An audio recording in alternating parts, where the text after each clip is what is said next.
No way, why? I received a call that my daughter, who was in her final month of pregnancy, had died during childbirth.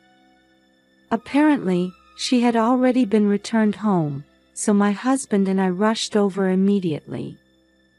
When I saw my daughter's body in the casket, I nearly collapsed from grief. But when I looked at her face through the small window of the coffin, something felt off. As I instinctively reached out to touch her, my son-in-law hurriedly stopped me. What's more, no matter how much I begged him to open the lid for a final farewell, he stubbornly refused. Something was wrong.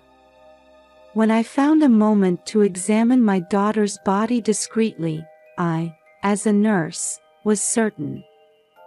This was neither illness nor accident. It was undoubtedly murder. I'm Patricia. I worked as a nurse for 40 years and am now retired as a homemaker. My daughter Monica was also a nurse, and she got married at 30. Her partner was Paul, whom she met in college, but when we were introduced to him, my husband and I felt he was somewhat unreliable. You see, when Monica said she wanted to marry Paul, he was a part-time worker.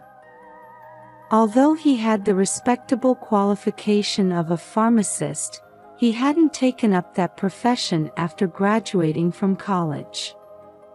So we opposed it and set the condition that we would approve their marriage once Paul started working full-time and had a stable income. However, Paul couldn't find a job, and partly at Monica's request, my husband reluctantly had him hired at the pharmaceutical company where he worked. Just when we thought Paul was working diligently, his sales performance was terrible, and according to his supervisor, Paul was always slacking off and had quite a bad reputation with clients. As a result, his salary seemed to be low, and their lifestyle apparently depended on Monica's nursing job. In the midst of this, Monica's pregnancy was confirmed. Don't overdo it, I told her to take care of herself, as her job involved standing most of the time. Monica replied in a calm voice, "It's okay, Emily's here." Emily was Monica's friend from college, and she also had a relationship with Paul. Emily was a midwife working at a maternity clinic near Monica's apartment, and since Monica's workplace didn't have an obstetrics department, she decided to give birth there. Monica's pregnancy progressed smoothly, and I was looking forward to the birth of my first grandchild. However, as the due date approached, I suddenly received a call from Paul. It can't be true. Why? I couldn't believe what I heard on the phone, and my mind went blank. He said that Monica had died during childbirth. I'll come right away. It's at Emily's hospital, right? But Paul stammered and said, Monica passed away yesterday, and her body has already been brought home and placed in a coffin. Why didn't you tell me immediately? I stopped myself from saying the words that were about to come out. Thinking it would be a waste of time to argue over the phone, my husband and I headed to our daughter's apartment. What on earth happened? We confronted Paul together. I'm sorry. I couldn't believe Monica was gone either, so I couldn't make the call. He seemed so distraught that he couldn't properly answer my questions. Seeing this, his friend Emily explained, it was due to massive bleeding. Apparently, she had been by Monica's side the whole time. And then I had a sorrowful encounter with my daughter. My husband next to me couldn't hold back his tears and sobbed when he looked at Monica's form through the small window of the coffin. It was when I peeked in too. Something was off. I felt it instinctively. As a nurse myself, I had seen pregnant women lose their lives during childbirth before. So I knew that the most common cause of death was massive bleeding, but something about my daughter's face was different from that. When I instinctively reached out to touch my daughter, Paul and Emily hurriedly stopped me. "Then please, open the lid of the coffin. That's not allowed by the funeral home. But this is my last goodbye to Monica." I wanted to confirm my suspicions more clearly, so I asked Paul, but he flatly refused. Thinking I had to investigate somehow, I asked Emily to buy some drinks, and after she left, I signaled to my husband with my eyes. He seemed to understand immediately and took Paul outside on some pretext. Taking that opportunity, I opened the lid of the coffin and examined my daughter's body. And my sense of unease turned into certainty. Just as I thought. It was so shocking that I felt dizzy and could barely stand. Still, I managed to close the lid just before the three returned from outside. Suddenly feeling nauseous from thinking about too many things, I said, "Excuse me for a moment," and left the room, rushing to the apartment building's parking lot. Not wanting to be seen by many people, I crouched in a shadowy spot when two figures came there. These people didn't seem to notice I was there and started arguing. From their conversation, I learned yet another shocking truth. I could feel an uncontrollable anger welling up inside me. A while later, when I returned to the room, Paul had just finished discussing with the funeral director, who left saying, "Then, tomorrow." Wondering what tomorrow meant, I asked, and my husband informed me, "The funeral has been set for tomorrow. There's no need to rush like that. There won't be time to notify Monica's friends and acquaintances if it's tomorrow." Then Paul sneered, "You might not know, but small family funerals are the norm these days. We don't need to make a big fuss, just seeing her off with just us is fine." Even Emily agreed with the family funeral, saying, "Monica's friends are busy and can't attend." She herself would attend, but she wouldn't listen to my opinion. Thinking it was pointless to argue further, I decided to hurry home. After all, I had a lot to do.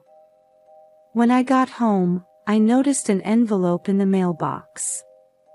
It was a letter from Monica addressed to me, and from the postmark, I could tell it was probably mailed the day before she gave birth. I hastily opened it, and inside were Monica's hopes for the future overflowing. "I'm writing this letter because it's embarrassing to say face to face," it began, followed by expressions of gratitude to us. Next, her hopes for the child to be born. Since she knew it was going to be a girl, she wrote in dancing letters that she wanted to name her Emma. And as for what Monica wanted to do for her daughter, many things were listed. Finally, it concluded with, "I think I'll be relying on you a lot from now on, so please take care of us." My husband and I couldn't stop our tears as we read the letter over and over again. After crying for a while, I decided to take revenge for Monica. As preparation, I contacted various parties and made several arrangements. I also had one important request from my husband. This was the beginning of our counterattack. After that, I headed to the hospital to do the most important thing. And the next day, which was supposed to be the day of the family funeral, neither my husband nor I left the house. Then, in the early afternoon, Paul came barging in with Emily, yelling, "What's the meaning of this?" When I went to the funeral home, they said Monica's funeral had been cancelled. "It was your doing, wasn't it?" Paul glared at us, while Emily frowned beside him. "That's not all. When I went to the hospital, they said you had taken the baby Monica gave birth to. What's going on?" "Well, wouldn't it be pitiful for Emma to be left alone in the hospital without her mother, Monica?" Since there were no particular problems with Emma's health, when I presented my ID at the hospital and explained the situation, they let me take Emma. "Emma?" Emily looked puzzled. "It's the baby's name. Isn't it lovely?" Then Paul approached me, his anger showing. "Don't name her without my permission." "It wasn't me, Monica chose the name. Look here." I held out my daughter's letter in front of him. Paul stumbled over his words. "Well, that's fine then. But about the funeral?" I interrupted him and glared. "I looked into the funeral home you arranged, and they had a bad reputation, so I changed it to one I know. They didn't have an opening, so the funeral will be in a week, but that's okay, right?" When I said this all at once, Paul glared back at me with bulging eyes. "Don't do things on your own without consulting me." "Oh? Is there some problem with delaying the funeral?" When I asked Paul, who was expressing his dissatisfaction, he fell silent. When I said, "See you in a week then," and ushered them to the door, they reluctantly left. And a week later, many people had gathered at the funeral home to see Monica off. When I contacted Monica's friends, they all said they would make time to come and say goodbye. After all the attendees had gathered, I stepped forward and stood in front of the microphone. "Thank you all for gathering here today for Monica. Before we begin the funeral, there's something I'd like to share with everyone." As I started speaking, Paul stood up and raised his voice. "I didn't hear about this." However, I ignored him and continued. "It's the public reading of my daughter's will." "Huh? A will?" Paul was surprised but grinned for a moment. "I didn't miss that." And as the venue fell silent, in the presence of a lawyer, I began to read the will. The opening was filled with words of gratitude to Monica's stepfather. "My husband is Monica's adoptive father.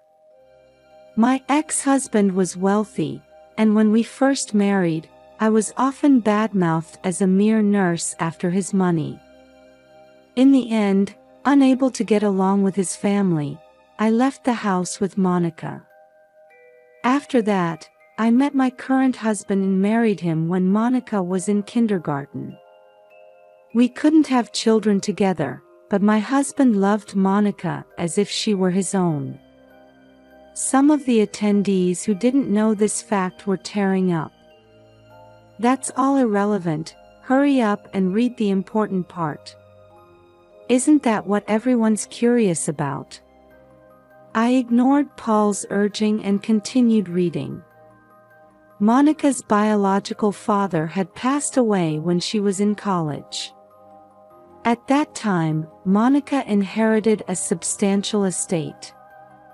The amount was about $3 million, and Monica wanted us to use that money, but it had nothing to do with me, and I had no reason to accept anything from my ex-husband. So when I advised Monica, keep it, it might come in handy someday, she entrusted the management of the inheritance to a lawyer. In that case, as Monica's husband, I have the right to receive her inheritance, right? Paul grinned happily, and I smiled as I informed him, but you know, Monica said the amount was too large for her, so after consulting with the lawyer, she donated most of it. What? Then how much is left? Paul made a fuss upon hearing about the donation. When the lawyer announced the remaining amount, Paul sighed in relief. So $1 million remain. Well, I guess that's fine. However, the will states that the inheritance is to be divided equally among Monica's parents and her child to be born. When I announced the distribution of the inheritance, Paul's face turned red with anger. What? You've got to be kidding. What was the point of me marrying Monica then? The attendees looked at the shouting Paul with contempt, but he didn't notice. No matter how much you complain, this will is official and won't change. As I told him while looking him in the eye, Paul's face grew even redder, and he approached Monica's coffin. What are you doing? I have to give this girl a piece of my mind. He vigorously opened the lid of the coffin, but Paul's movement stopped when he looked inside. Why? To his surprise, my daughter's body wasn't there. I thrust a piece of paper at the surprised Paul. Look at this. It was the autopsy report of Monica's body examination. From the moment I had that sorrowful encounter with my daughter, I had been suspicious of her death. And when I opened Monica's coffin and saw her body, that suspicion turned into certainty. This was murder. So I consulted a doctor I knew, explained the situation, and he also felt it was strange, so he introduced me to a friend who was a medical examiner. And that person agreed to perform an autopsy on my daughter. Look closely. It says right here that the cause of Monica's death was neither illness nor accident. As people in the venue gasped in surprise, I continued, she was killed by a drug. The name of the drug is clearly written here. You did this, didn't you? As I confronted Paul, he stepped back. Actually, I had changed the funeral home to buy time for this autopsy. And I had the help of an acquaintance who was in charge there. Presented with the autopsy report, Paul was at a loss for words. Emily quietly approached Paul's side and whispered something in his ear. Then Paul suddenly looked up and grinned triumphantly. Sure, Monica might have died because of drugs, but that's irrelevant. Do you have any evidence that I used the drug? To the confident Paul, my husband now presented a ledger. It was from the pharmaceutical company where my husband had worked until retirement. In other words, it was the drug inventory ledger of the company where Paul worked. After my husband and his former subordinate carefully cross-checked the ledger with the drug inventory in the warehouse, it was discovered that the same drug that took Monica's life was missing. And there was only one person who entered the warehouse on the day that drug went missing. It's recorded in the company data. On that day, you, Paul, were the only one who went in and out of the warehouse. Paul's face gradually turned pale. However, this time Emily stepped forward in front of me. That could be a coincidence, and you can't conclude that the drug used on Monica was from Paul's company. Hearing this, I couldn't help but laugh.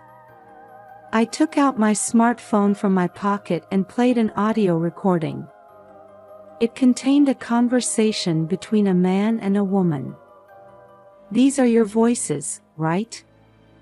There was no need to confirm, as the man and woman in the audio data were calling each other Paul and Emily.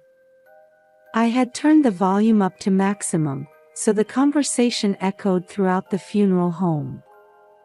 Their argument was clearly recorded. On that day when I was hit by nausea, it was them arguing in the apartment building's parking lot. Thinking this could be evidence, I quickly activated my smartphone's voice recorder and recorded their conversation. I could have reported it to the police on the spot, but I decided to investigate myself in case other evidence might be destroyed. Of course, I also wanted to exact revenge with my own hands. The audio clearly recorded that they had killed Monica for her inheritance, and that Paul and Emily were having an affair. From the moment they learned that my daughter had received an inheritance during her college days, the two had been looking for an opportunity to kill her. For them, Monica's pregnancy was a chance. It was, of course, Emily who advised Monica to give birth at the hospital where she worked. Thus, during the confusion of my daughter's delivery, Emily injected Monica with the drug Paul had prepared. Moreover, you abandoned my suffering daughter and even tried to take the life of her child, didn't you? Of course. After all, if we didn't, Paul's share would be smaller. Emily was defiant and said this with an expression as if it was nothing. But unfortunately, the baby was saved because a part-time doctor performed emergency surgery on Monica. I felt sadness welling up beyond anger towards Emily. I didn't want to hear such terrible words from Emily, who was in a profession so close to life as a midwife. If only there was no child, I could have received that share of money too. Paul had even instructed Emily to take the child out of the hospital and dispose of it. Paul, so obsessed with money, didn't have a shred of affection for his own child. The venue was in an uproar, with some people looking at the two with angry eyes, and others bursting into tears. That's why I took Emma from the hospital. To protect her from your hands. As I coldly declared this, Paul tried to lunge at me. However, my husband and the people around us caught Paul, and he was pathetically pinned to the floor. The police will be here soon. Give it up. I had asked the lawyer to notify the police at the right time. But the child is actually safe, and Monica would be happy. From now on, I'll raise my daughter with love, so please, just don't call the police. Paul suddenly became timid and pleaded. Don't be ridiculous. People like you should rot in hell. I will never forgive you. Soon, we could hear police sirens in the distance. And as they were dragged away by the arriving officers, they were still crying and screaming, "Please, forgive us. We don't want to go to the police." After that, Paul and Emily ended up in prison for this incident. The lawyer told me that those who take a life have no inheritance rights, so Paul couldn't even receive the inheritance that remained as his legal portion. Paul was fired from his company, and Emily had her midwife license revoked. A dark life awaits them where they'll have to crawl on the ground, but that's no longer our concern, and we don't have time to worry about such things. After all, we're very busy with childcare for the first time in 30 years. That being said, it's very enjoyable and every day is fulfilling. We've decided to use all the inheritance Monica left for Emma's sake. And everything that Monica wrote she wanted to do for Emma as a mother, we now want to do in her place.